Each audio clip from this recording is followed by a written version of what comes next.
Hello and welcome to Rocky's update video. So the first thing I'm going to talk about is the e-collar. I know I mentioned to you that he was having an adverse reaction to low-level stim. I've been using a 3 out of 100 for conditioning in the obedience, so, recall, place, heel, stuff like that. But even on a very low level, a 3 out of 10, that's something where we probably couldn't even feel it if we tried. It's common for dogs to feel this way when they've had an e-collar used on them before without being conditioned to it first, because he's only ever known that feeling as a super negative thing. And he's only ever felt it on a much higher level than what he's feeling now. The way that we condition an e-collar is basically, I need something from you. It's basically, it's tapping, there's something that you must do to turn this off. The conditioning process is not meant to be negative, it's meant to be fun, so that when we are using it for corrections later on, we don't have a miserable dog. They go, okay, I understand that, I felt it, I know how to control this. And that typically brings more speed and power into your obedience. I know we've talked a little bit before about classical conditioning, basically Pavlov's dog, where he had the bell and then introduced food. And then the dogs learned over time that the bell meant food, so then they would salivate at the sound of the bell. So I'm basically doing this same process with Fetch. I am reconditioning the mindset he has around the stim. So instead of him feeling it and going, oh, this is terrible, this is the worst, I have it on a 10, and I go stim, and then I throw the ball over and over and over. So he's seeing, hey, this feeling isn't the end of the world. This actually means something good is coming. This specifically is still a very new thing for him. He's still learning it at this point. But you'll see as the session goes on, he starts to get much more proficient. And in the last rep, he actually feels the stim and turns around in anticipation of the ball, which is exactly what I wanted.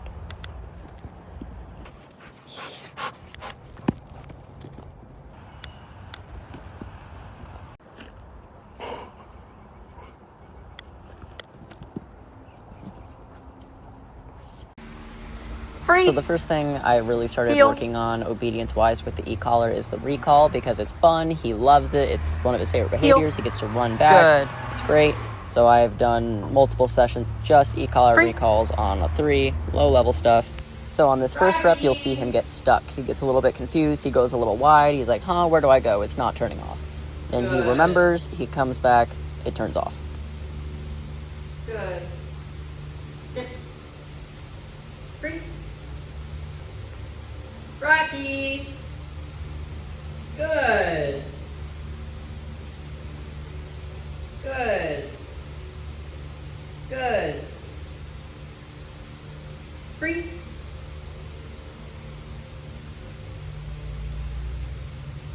Rocky. Good. Good job, buddy. Good. Free. Free. So on this next clip, I've edited it, and if you look close at the remote, you'll be able to see the red light to see how I'm using the e-collar. Rocky. Yes. So I'm starting that stim before I call him. I want him to feel it, be like, what's that mean? I call him back, he comes back, the tapping stops. Then the dog learns through repetition that they are in control of the stim. Good. Free. Rocky. Good. Good. Good. Free. Rocky. Good. Yeah, buddy. Nice. Heel. Good.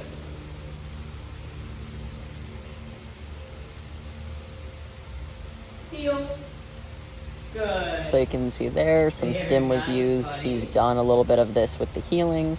He understands decently well at this point how to turn that off, because the e-collar recall basically transfers to this the same.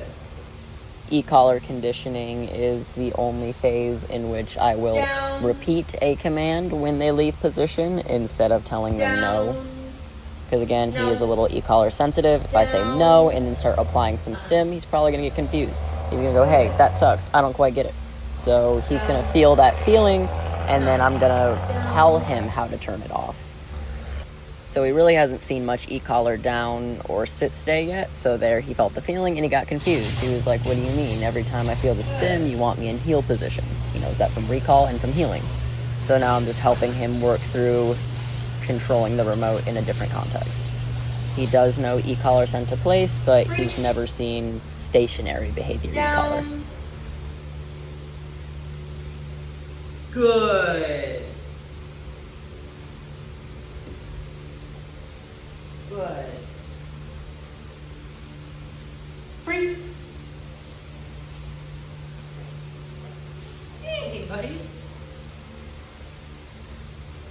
Down. Yes. Yeah, bud. Very nice. Yeah. Down. Good.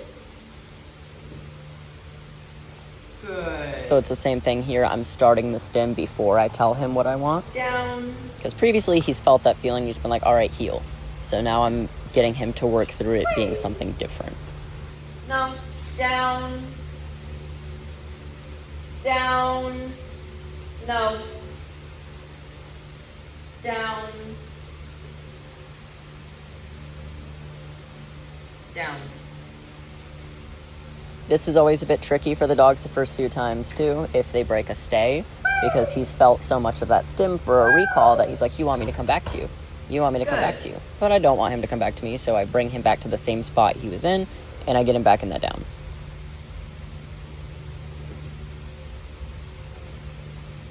Down.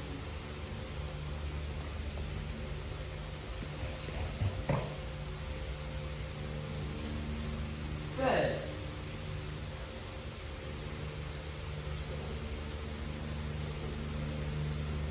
So since we've been working on downs, you're about to see in this next clip where he anticipates a down, he's in a heel, he drops into it because he's guessing. Heel. No. Heel. Good. So then I use the e-collar to help get him back up into the heel. Because like I said, the e-collar at this point is basically a, I need something from you. There is something that I am telling you, and as soon as this behavior is completed, this feeling will stop. Good. So I want him to get proficient with it with all different sorts of behaviors. Good.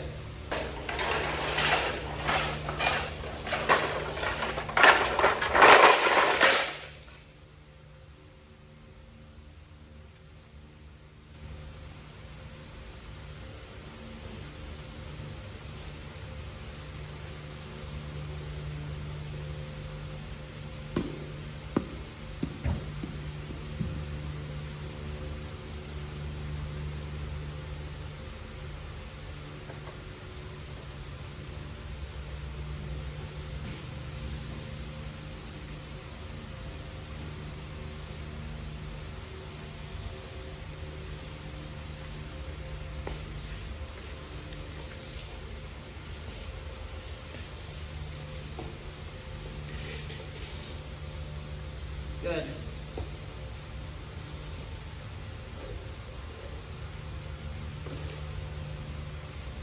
Down.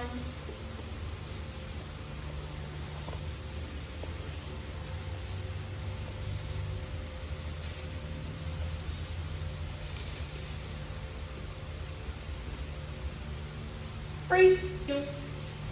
Alright, so this session I'm going to show one of my favorite ways to work on e-collar healing. So when you make a right turn, your dog has to speed up. They have to consciously speed up in order to stay in that correct position, and oftentimes dogs don't want to. So that's a good time to utilize the e-collar. So I'll make that turn, start the tapping, and then you can see in the first few clips I like open up my hand. I'm drawing him to my hand even if there's not food in it, because as soon as he gets into that position, the stim shuts off and I'm going to reward him. Good. You'll see his turns start to get faster and his healing more committed. Yes. Heel. Yes. Yeah. Heel. Good. Heel. Good. Heel. Heel.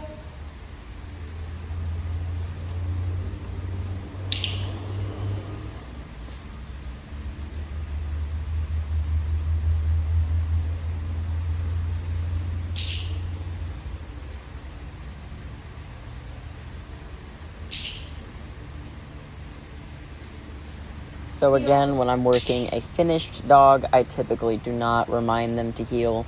If I do, it's very minimally and for specific reason. I'm doing this just because of the phase of conditioning he's in.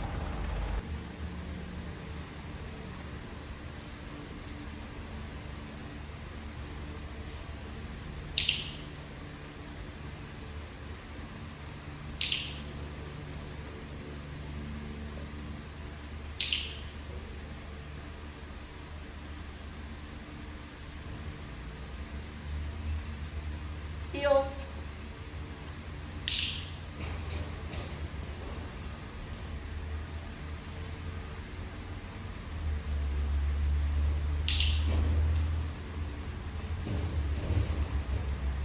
Heel.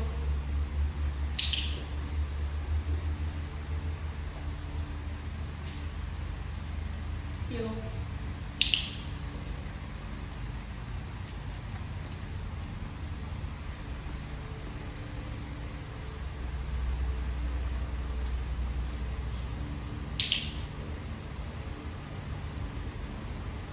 Sit.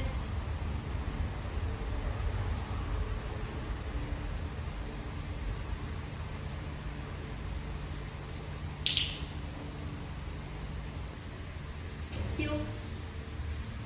No. There you go. Sit.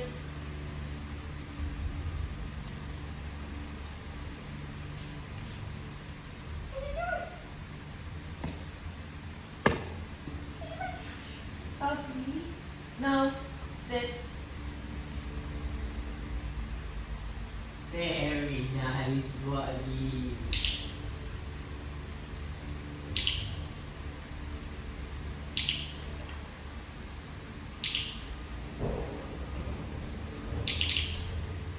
That bud.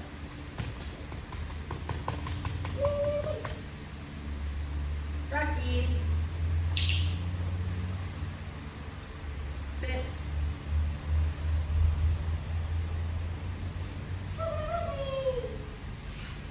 Good.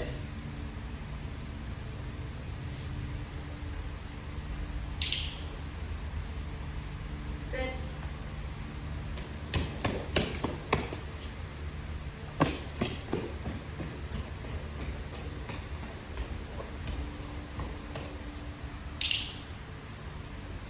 Yeah, buddy. Very nice. Sit.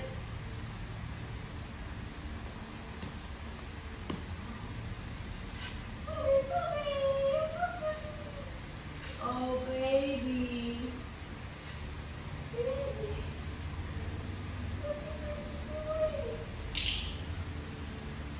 Ah, very nice.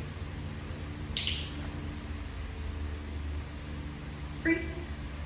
Good job, buddy. You did it. Rocky. Wow. Heel.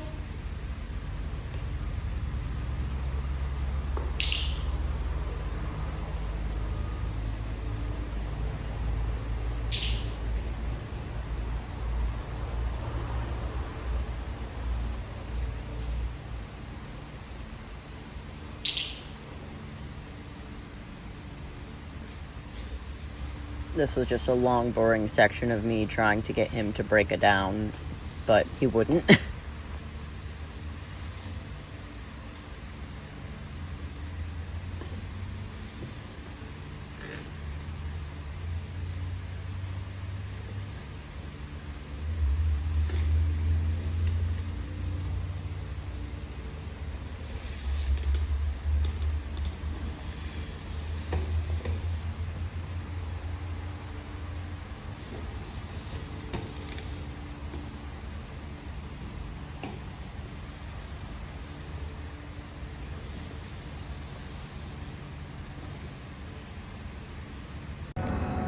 Alright, so this is our trip to Good. Lowe's, and I am using his e-collar on a 3.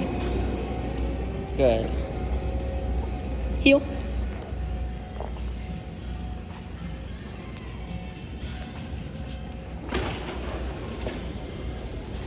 Good. Heel. So walking in, there's an immediate shift in his body language. See, he's lip licking, his ears are back, he's a bit Good. slower, he's watchful, he's very uncertain, he's not very comfortable here. That's alright, that's what we're here to work on.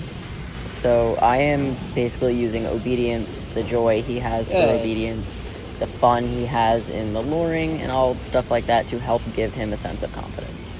So when we're in a place Good. like this and he feels uncertain because these strangers are making me uncomfortable, I hear a sound and I don't know what to do, I think the world's ending, I'm giving him guidance. I'm saying, heal, be right here, be right at my side. If you are healing, if you are with me, you will see that only good things will happen to you. Those strangers you're scared of will not come touch you, nothing is gonna come jump at you, you're safe, I'm safe, you're getting food. That's essentially what I'm getting him to see here. Heel. Good.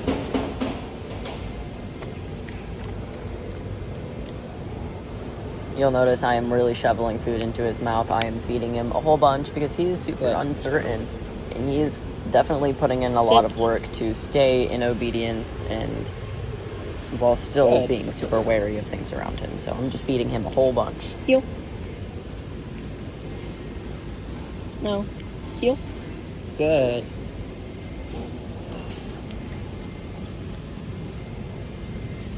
Heel. Good.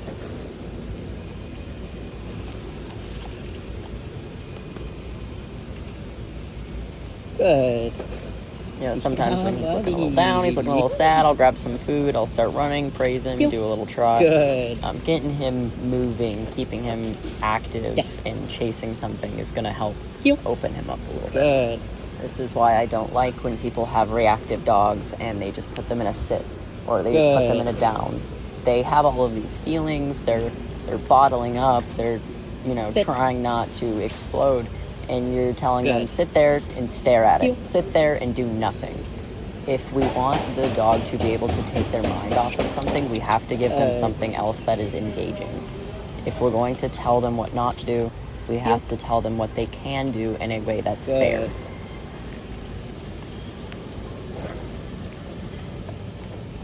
Good.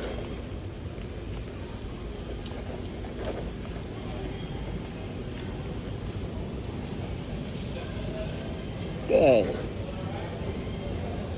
Sit. Good.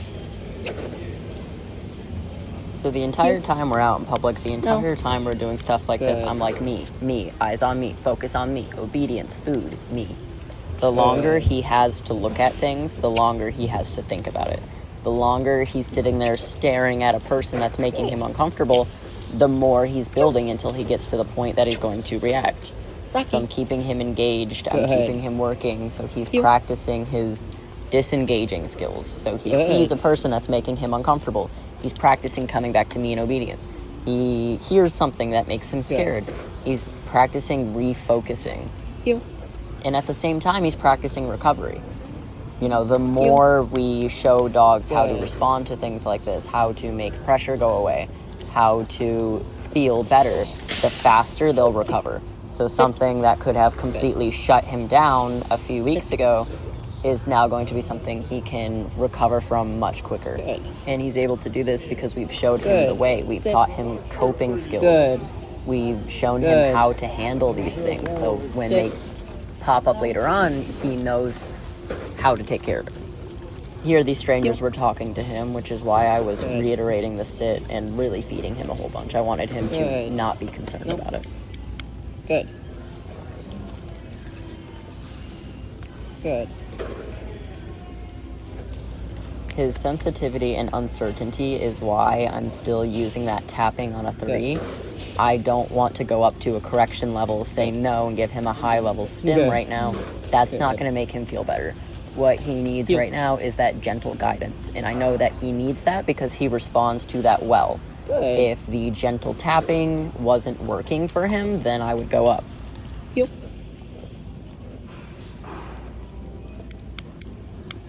Good.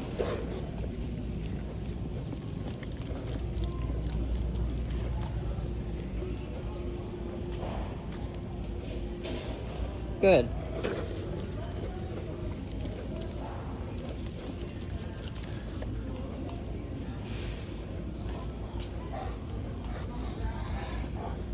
No. Heel. Good.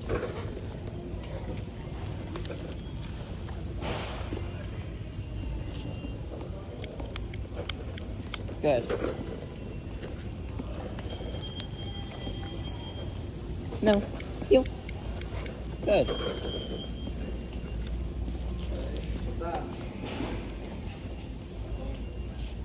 Good. Yes. Rocky. Heel. Good. So you're about to see me ask him for a down. He knows a down, but he Good. does not do one. And I want you to really watch his Yep. body language. He's not going into a down because he's uncomfortable. Good. You can see his ears pinned back. Buddy. He's whale lying. Down. He's pretty stiff. There are lots of people Down. around. There are sounds. We're in a new environment. And a down is a very vulnerable position for a dog who is insecure. And not enough people realize this. If you are worried about something happening, the last thing you want to do is put yourself in a Down. vulnerable Good. position. He's on the ground. It's going to take him more time to get Down. up. He's making himself lower than other things around him. Good. So I just help him into it, and then I release him, and then I do a little Good. circle right back to the same spot we were in, and I do it again. Because I want him to see that he can do these things. He can work through these Good. things that scare him. Good. Free. Heel.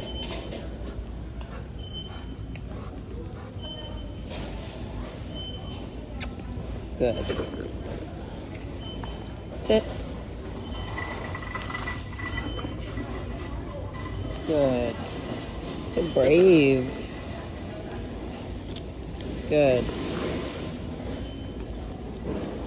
Good. Good. Good. Heel. No. Heel. Good.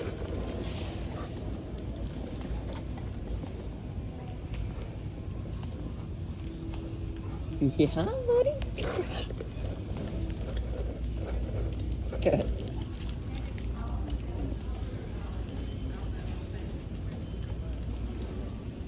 Good.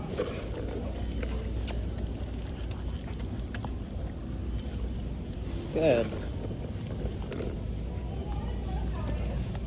Good. Heel. Good. Good. Good. Have a good day. Me too. Good. So here we're going through the back end of the store. Good. It's very busy. It's very loud. There's more people. There's more things going on. He's even more Good. uncomfortable here. So that's why I'm just feeding him, feeding him. Because if I don't keep feeding him here, he's going to break behavior. He might lag behind me. He might turn Good. around to look at job, something. He buddy. might cower down. Good. I'm basically distracting him. Good. I'm saying, look, food, obedience, Good. things are fun. Nothing Yep. here is going to hurt you, right? Rewards make Good. scary situations less scary. Got it, buddy. Routine and Good. predictability Very makes things less nice. scary. Heel. Good.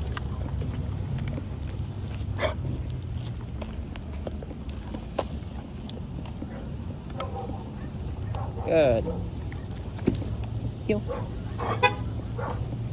Super, buddy. Yes. Yeah, buddy. Alright, this is the following day after he's had a few more sessions. You can see he's doing quite a bit better. I'm looking for either no reaction or, like you saw in the first clip, when he felt it, he started running because he was anticipating the ball. This is exactly what I want. A dog that's feeling stim and they start like thrashing or looking at their neck weird typically means they either really don't like what they're feeling or they don't understand what they're feeling. So now that he's starting to understand it more, he's having less of a reaction.